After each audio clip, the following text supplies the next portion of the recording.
And hello, everyone, and welcome to the Learn a Trade channel. This is Kevin Tate. Glad to be here with you all today. The name of this broadcast is an ongoing issue with the Bunn Ultra NX Slushy machine. I'm going to be going over the Bunn Ultra 2, the Bunn Ultra NX unit. There's been a number of issues that I found on a few of these units. This is the unit that I'm going to be talking about right here, and a lot of it has to do with the refrigeration, not necessarily a refrigeration leak, but more so a issue with the control board, which is up front here, and an issue with the left side refrigeration solenoid, the solenoid coil. So I'm going to go through what I've been finding, and I've spoken to Bunn Tech Support on this a number of times. They are aware of the issue, but for some reason it hasn't been clarified yet as to why it's happening. But I have my thoughts on that, which I'll share with you in this video. Basically, for this, I'm gonna show you a few things that I've run into and how to test it, and then what steps you could take to repair the issue.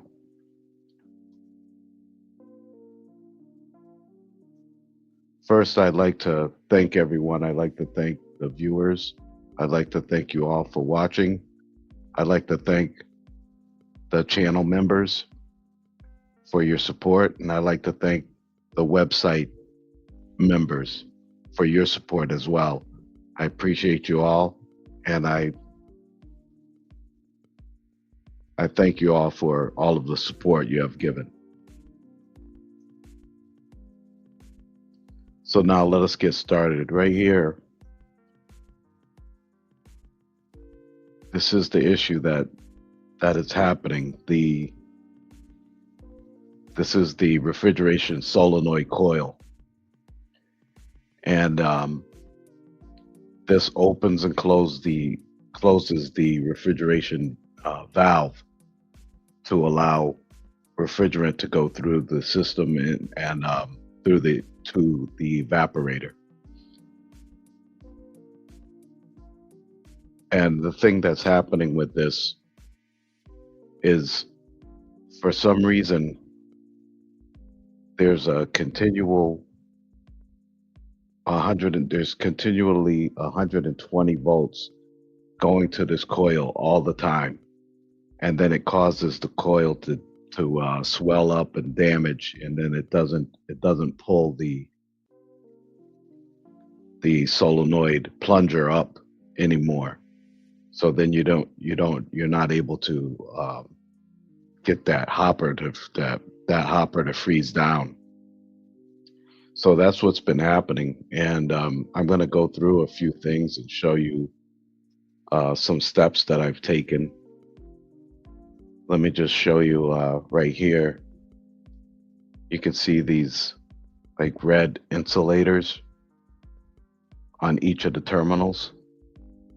You have them on the two terminals on the right side, and the two terminals on the left side as well. And I was told that they had these insulators installed because of the issue of the 120 volts burning out the coil over here.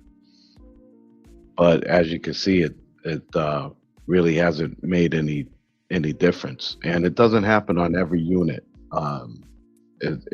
These are just sporadic issues that are coming up on on different machines. It's not every NX unit. It's just, a few sporadically here and there that I've noticed. This is the same thing that happens. So I'm going to go through and show you a few of the steps that I've taken to repair this issue. That's just showing you the full view. And right here, as you can see, I'm taking a measurement right up here on that coil, the one that has 120 volts going to it. And this one here, you can see on the meter, it has 120 volts going to it. And at this point right now, I have this unit shut off. I have the power shut off. So what that's telling me is that there's 120 volts going direct from the board to the solenoid coil. So it could possibly be a relay within the board itself that's sticking or that's defective, and then it's sending the 120 volts direct to the coil all the time. It is supposed to send the 120 volts there, but once the hopper is satisfied, that 120 volts is supposed to go away, and you're not supposed to get 120 volts when the machine is turned off. Okay, so that's telling me that there's a relay of some type that's within the board that's causing this issue.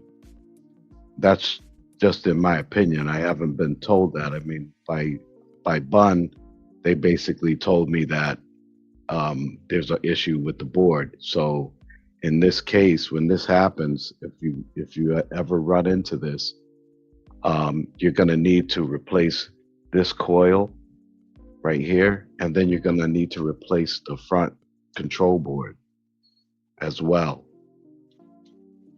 And right here, you can see these are the two prongs, the two terminals I'm taking my voltage measurements on. So you want to do that. You want to take your measurements, start the machine off, and then take your measurements, see if you have 120 volts going there. And if you do, then you're going to need to replace this coil. You don't have to replace the whole valve. You just have to replace the coil, and then replace the control board, and then you should be all set.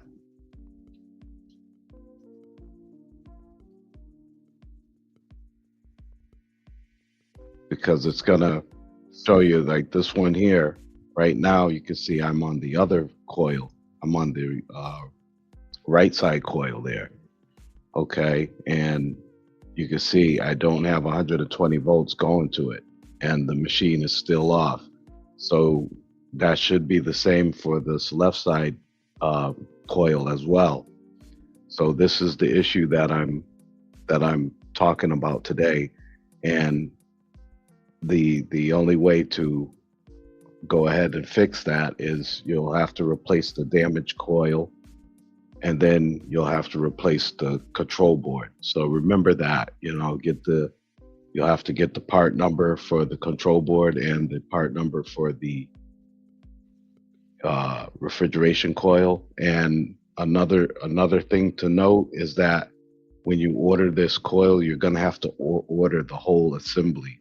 They do not sell the coil separate from the refrigeration valve. Okay, so make sure that you're clear on that. You're going to need to order the complete refrigeration coil. You're going to need to order the complete refrigeration valve. Okay, and then you can use the coil to replace this damaged coil. And I know it's a pain, taking a part off of something like that, but if you are just getting this back up and running, that's something that you can do. Other than that, you're going to have to evacuate the system. And by the way, this is running off of R290 refrigerant, so you'll have to evacuate the system, um, vacuum the system out, and then you'll have to um, replace the full refrigeration valve assembly. Okay, and then you can go ahead and recharge your unit, and then you should be good to go. And then at the same time, you will have to replace that board too, because that board has some type of a defect in it. So just remember that. And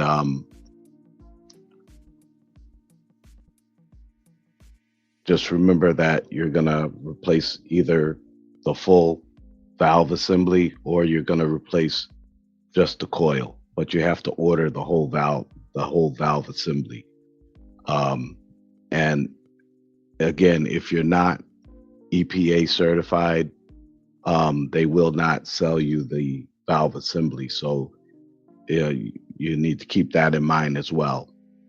Um, and as you can see, you don't have voltage on one coil, and then the other coil has 124 volts going to it direct. So that's an ongoing issue that really hasn't been remedied yet, but I believe it'll be fixed. There may have been an issue where there's been some defective boards that have been installed, and it's causing this issue on some of the newer machines.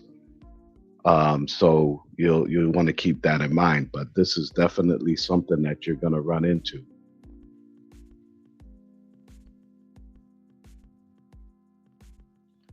Then right there, I'm just showing you where I took the voltage measurements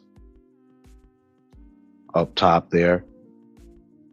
And, I just wanted to, share this with you all, because it's something that is going to probably be coming up for the next few months or so. There's no telling. I'm not really sure why it's happening, other than there's defective boards that have been put out there.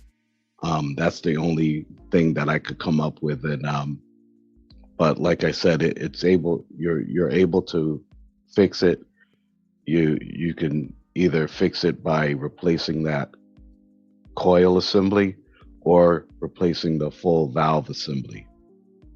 So I hope that's clear. And then again, if you have the coil that has these red insulators on it, you'll want to make sure that the new coil that you have, that you put those same insulators back on there, just to keep everything uniform, keep everything the same way that it was when you fixed it.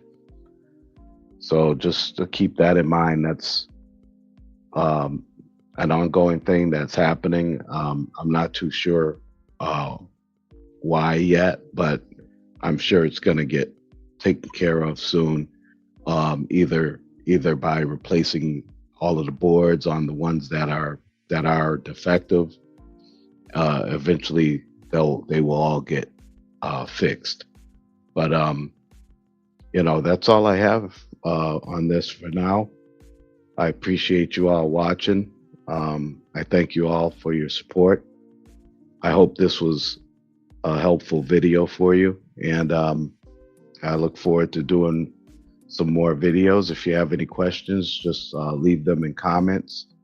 Let me know your thoughts on it. If you've run into this issue before and you just didn't know what was going on, hopefully this will help you. Or if you ran into this before and you just changed the coil and you didn't change the board, you may find that you may run into the same type of call at whatever location that was at, because usually if you just change the coil, you're still going to get that 120 volts going to the coil. So over time, that coil's going to end up doing the same thing. Okay, so just keep that in mind, everybody. And I really appreciate you all watching. Thank you all for your support. That's all I have for now. Take care. Stay well. See you on the next one.